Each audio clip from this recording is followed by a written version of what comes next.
Amém, aleluia. Irmãos, a graça e a paz do Senhor Jesus. Vamos abrir a Bíblia num texto muito conhecido, 2 Crônicas, capítulo 7, verso de 13 a 15. 2 Crônicas, 7 a 15, né? Você pode dizer tanto 2 Crônicas, como você pode dizer segundo livro de Crônicas, certo? Agora você não pode dizer, por exemplo, primeira Reis, não pode dizer. Tem que dizer primeiro Reis. Crônicas é que pode ser, certo? Vamos lá. Se eu fechar o céu para que não chova, não? Mandar de novo. 2 Crônicas 7, 13 a 15. Agora, pronto. 2 Crônicas 7, de 13 a 15. Se eu fechar o céu para que não chova, ou mandar os gafanhotos, que os gafanhotos devorem o país, ou sobre o meu povo enviar uma praga, se o meu povo,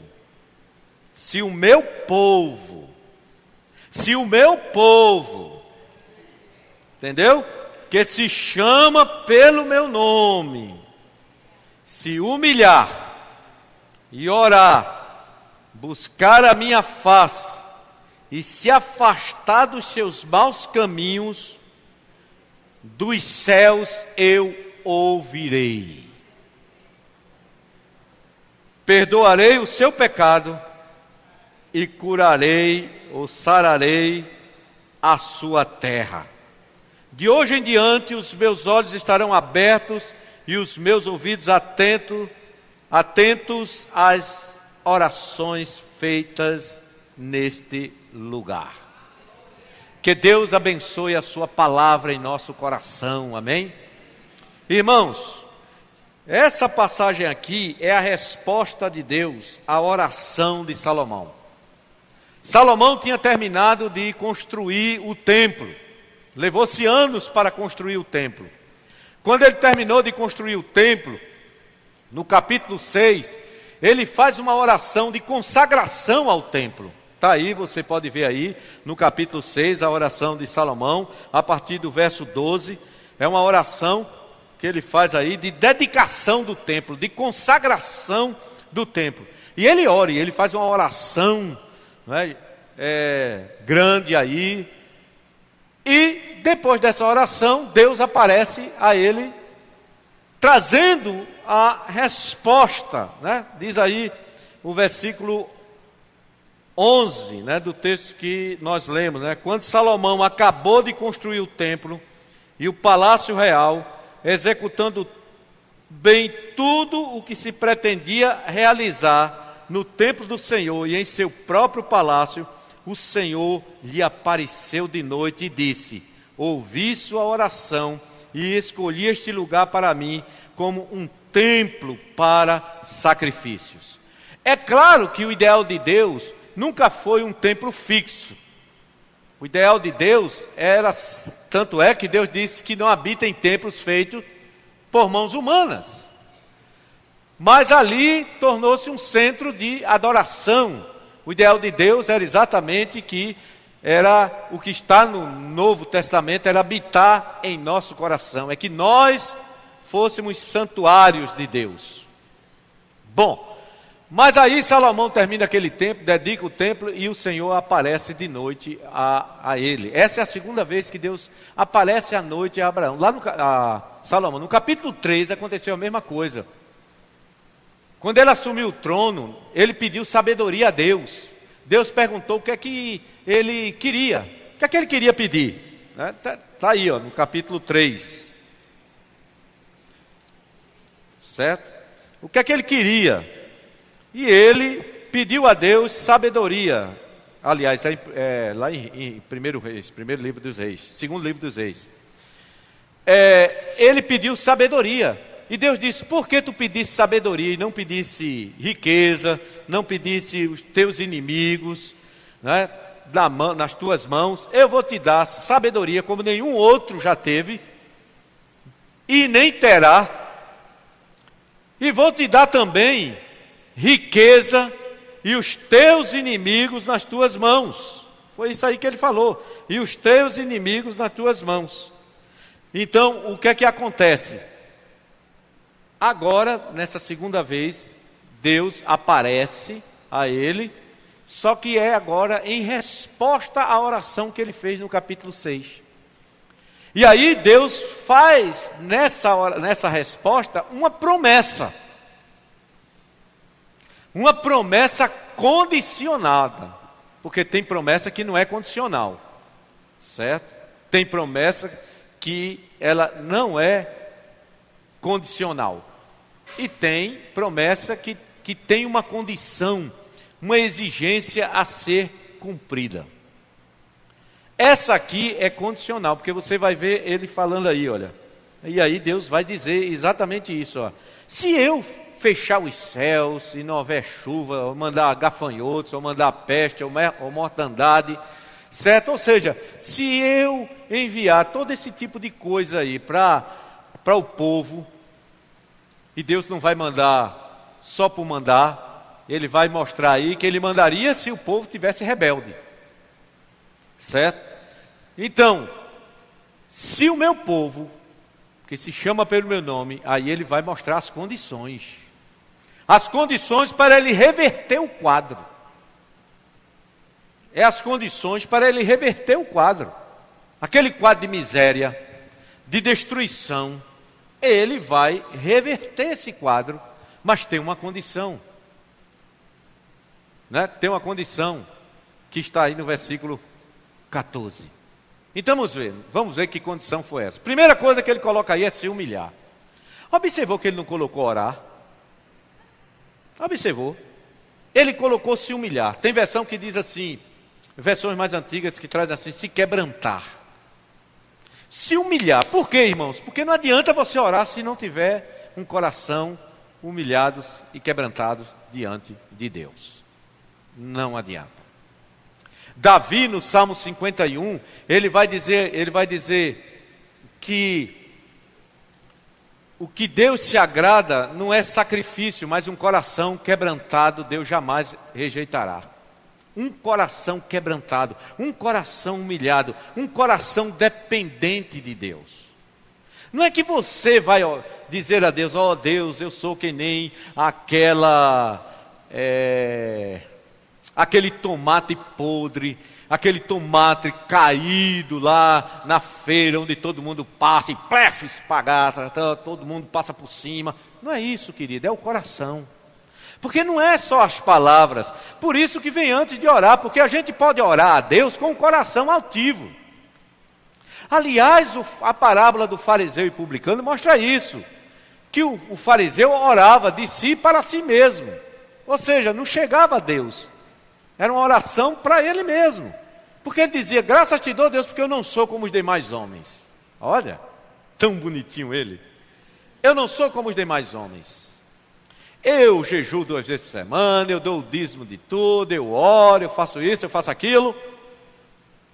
Isso é o quê? Ele está orando a Deus, ele é do povo de Deus. No entanto, esse fariseu tinha o coração cheio de si, cheio de arrogância.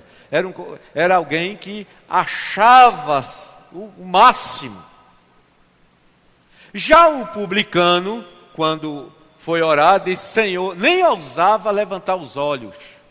Era um sinal de que ele não queria nem olhar em direção aos céus, porque ele não se achava digno de olhar os céus, trono de Deus, simbolizando a presença de Deus, simbolizando a habitação de Deus. Ele não se achava digno nem de levantar os olhos. Apenas batia no peito e dizia assim, Senhor, tem misericórdia de mim que sou homem pecador. E Jesus diz que a oração do publicano foi ouvida, e a do fariseu não. É esse tipo de coisa, querido.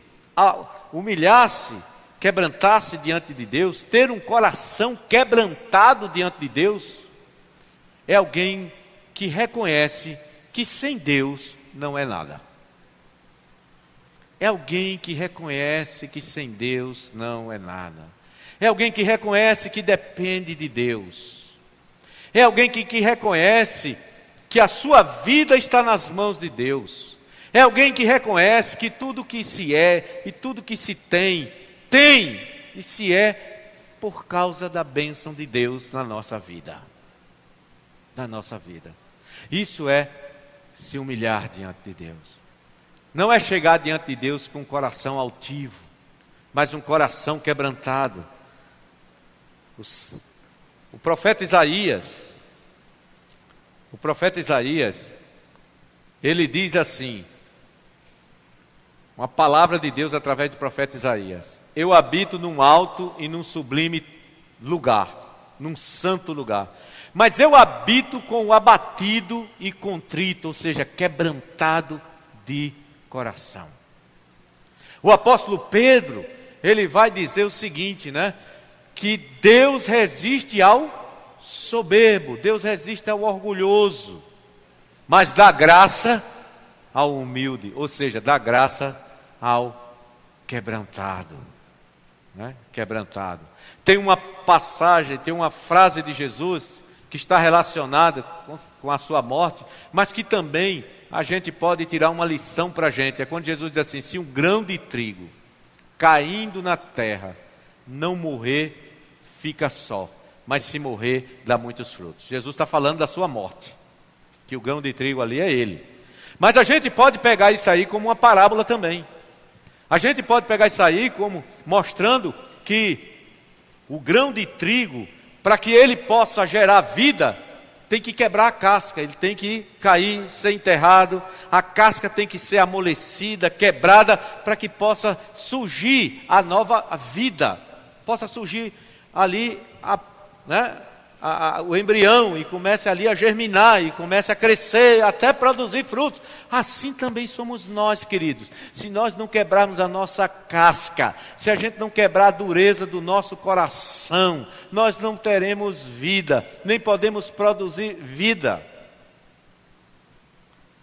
Mas se a gente se coloca nas mãos de Deus e a gente deixa que o Espírito de Deus venha aguar a gente e venha fazer com que essa casca vá sendo quebrada, vai gerar vida na gente, e a gente vai produzir frutos, e muitos frutos, para a glória de Jesus Cristo.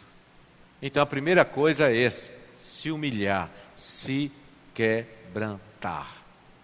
E você vai demonstrando quebrantamento quando você reconhece que errou. Por exemplo, quando você reconhece que errou com alguém, você vai e pede perdão, pede desculpa, certo? Chegar para a pessoa e pedir desculpa.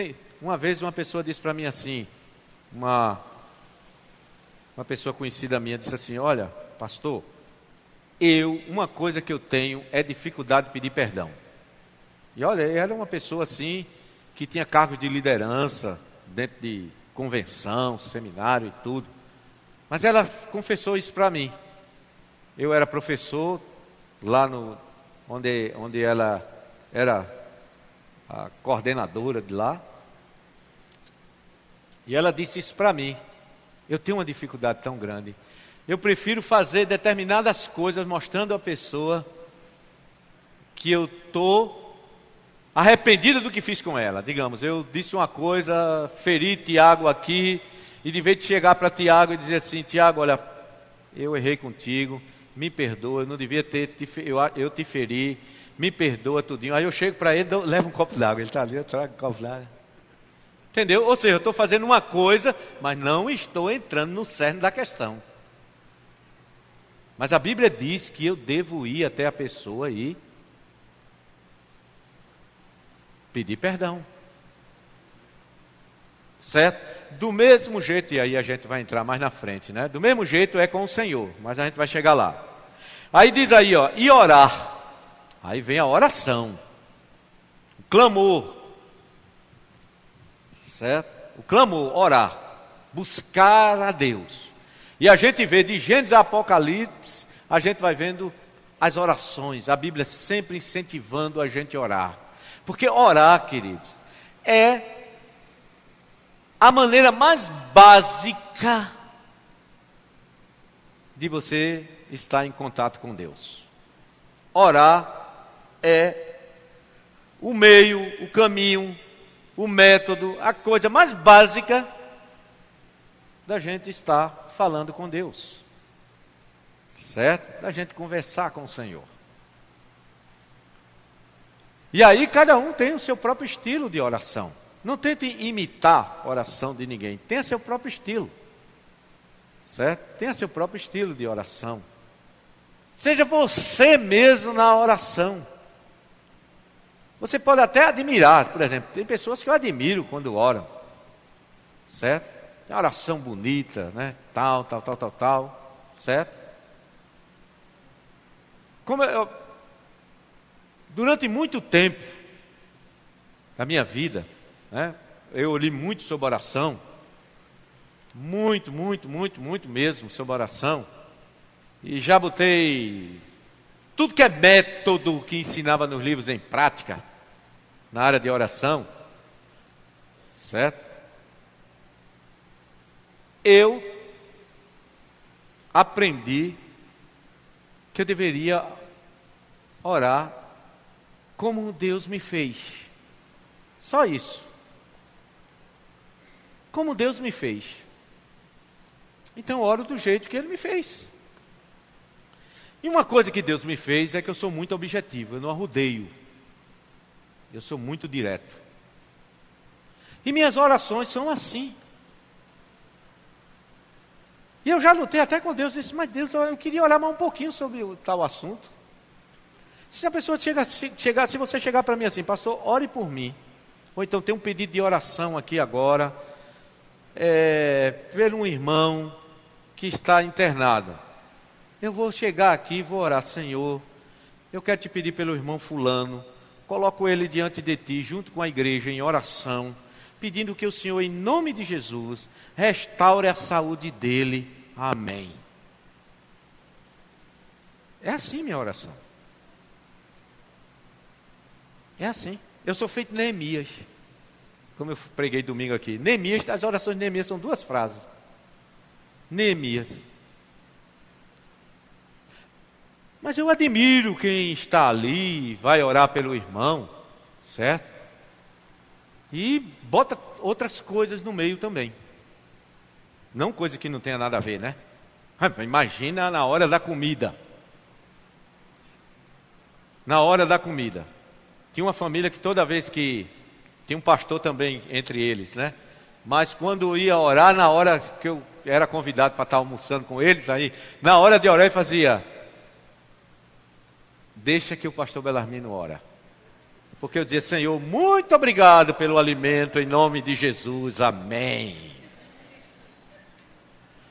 Mas tem pessoas, e tinha pessoas que oravam assim, Senhor, muito obrigado pelas pessoas que plantaram, que cultivaram, para que esse alimento crescesse, sem mentira nenhuma, não estou mentindo não. Sem que esse alimento crescesse, para que esse alimento crescesse, chegasse até nós. Muito obrigado, Senhor, por aqueles que colheram. E aí era toda a cadeia alimentar. Era assim mesmo. Toda a cadeia alimentar. Toda a cadeia de produção. Transporte e tudinho. Não, mas era mesmo. Aí pronto, né? Aí o próprio pessoal da família, não, deixa eu orar. Não, vai orar não, que vai orar é o pastor. Porque, meu irmão, é para eu comer. É para eu agradecer a comida. Para que eu vou passar 15 minutos orando, meu irmão? E o pessoal fica amém, aí todo mundo está pensando que a pessoa está ali, né? Olha que bom, aí quanto de amém, mas parece que a pessoa fala. Né? Então, queridos, entendeu? É meu jeito de ser. Agora, tem aquelas pessoas que, quando vão orar por uma pessoa que está enferma, não é? Ela coloca talvez outras coisas. Ela não faz rodeio, mas ela coloca outras coisas. Certo? Não tem problema. Certo? Não tem problema. O fato é que você tem que orar como você é. Entendeu? Como você é. E mais, se você vai estar, por exemplo, se você vai estar numa casa onde estão fazendo um culto lá, certo? De aniversário, e você vai estar ali para dar uma palavra e orar, e a maioria não é crente, não faça daquele momento um culto de oração. Seja objetivo. Então, querido, mas ore dentro do que você é, não procure palavras difíceis. Coloque o que você sente, do que vai no coração.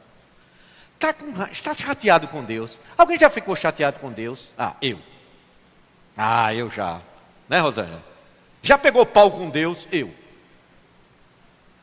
Eu sei que os irmãos são mais santos do que eu. Graças a Deus por isso.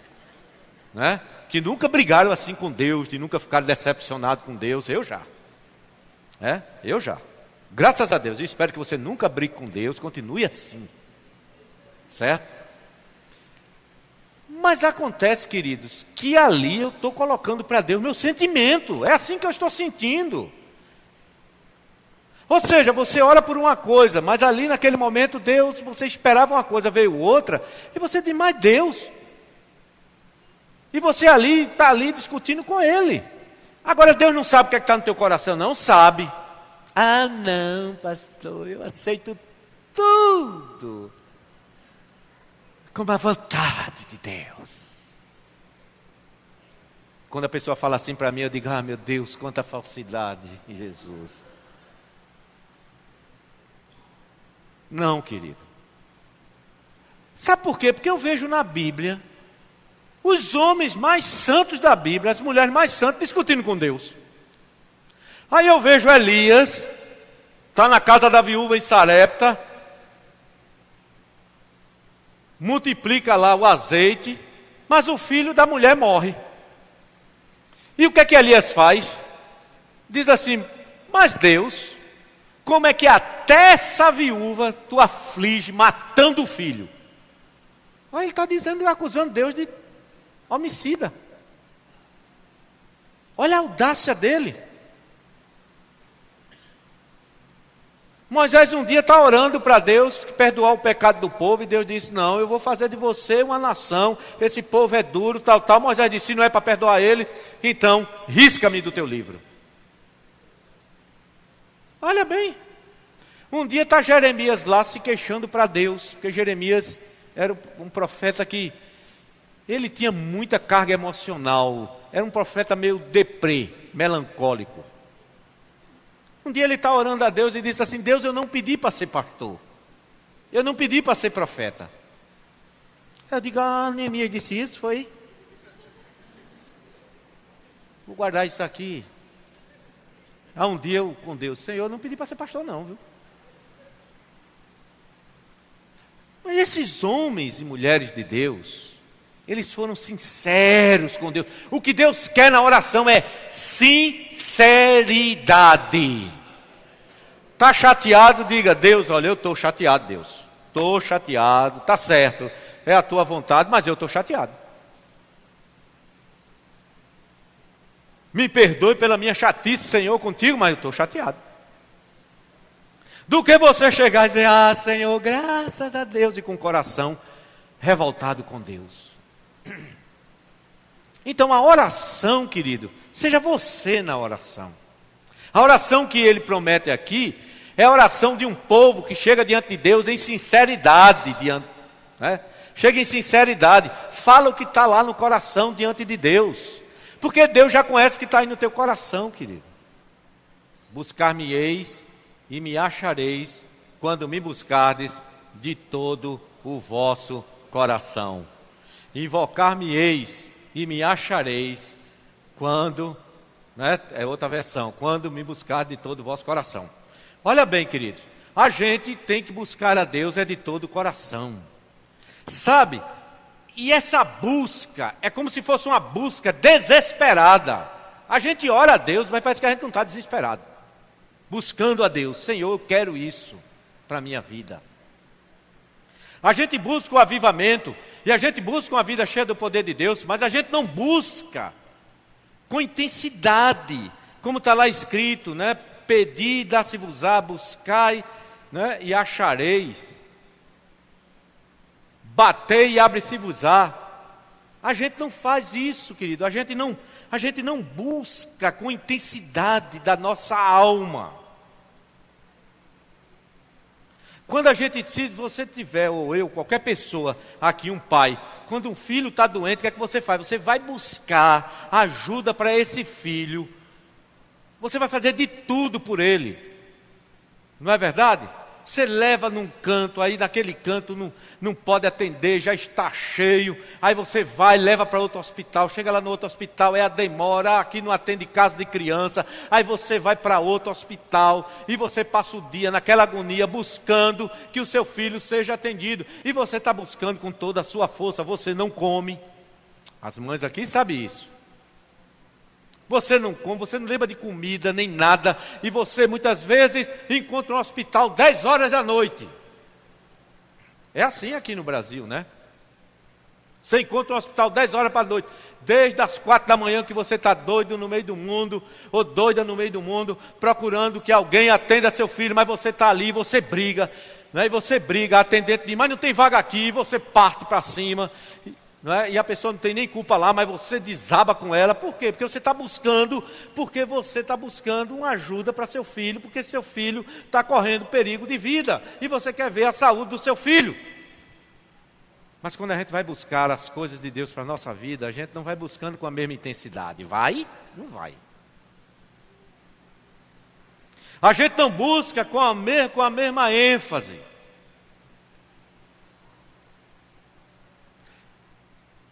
Não é? Você está desempregado, você quer que Deus abra uma porta de emprego, você busca, você chora, você clama, você se desespera na presença de Deus, dizendo, Senhor, olha Deus, o seguro-desemprego já acabou, como é que eu vou fazer, como é que eu vou alimentar minha família, como é que eu vou fazer isso, e você chora diante de Deus, você se levanta de madrugada e você ora, você se levanta de cedinho, você ora, todo momento você está orando, está buscando, com toda a sua alma, até que Deus te atenda. Mas quando a gente vai buscar as coisas de Deus para a vida da gente, como por exemplo, buscar um avivamento para a vida da gente, a gente não ora desse jeito.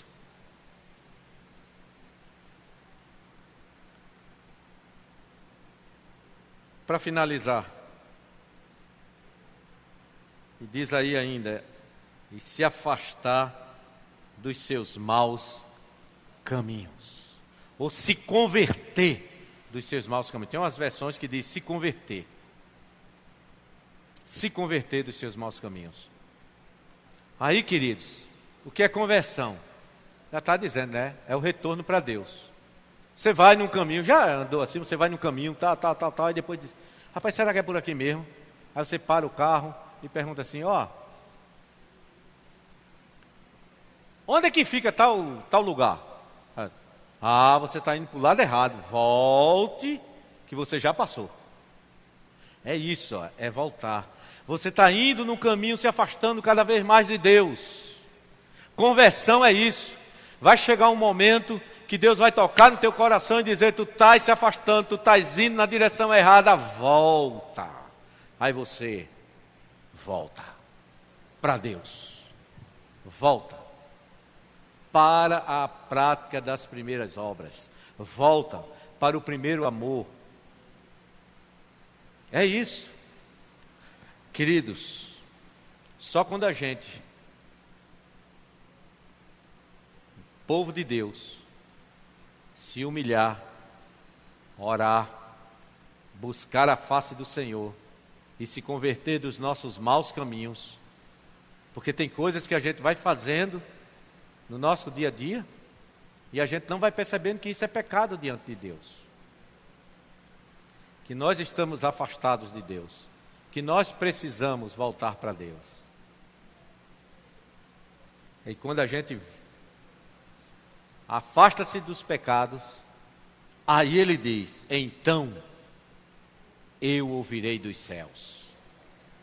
Você quer ouvir os céus? Quer que Deus escute dos céus?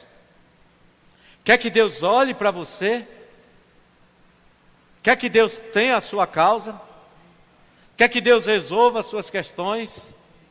Quer que Deus te encha do Espírito dEle, te batize no Espírito dEle, derrame do poder dEle na sua vida? Então, busca a Deus nesse nível aqui.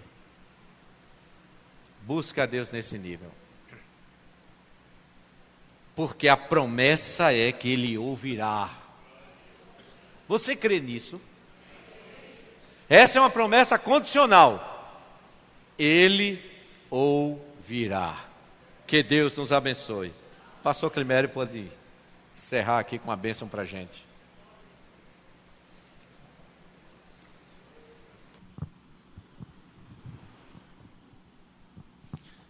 Graças a Paz. Oremos.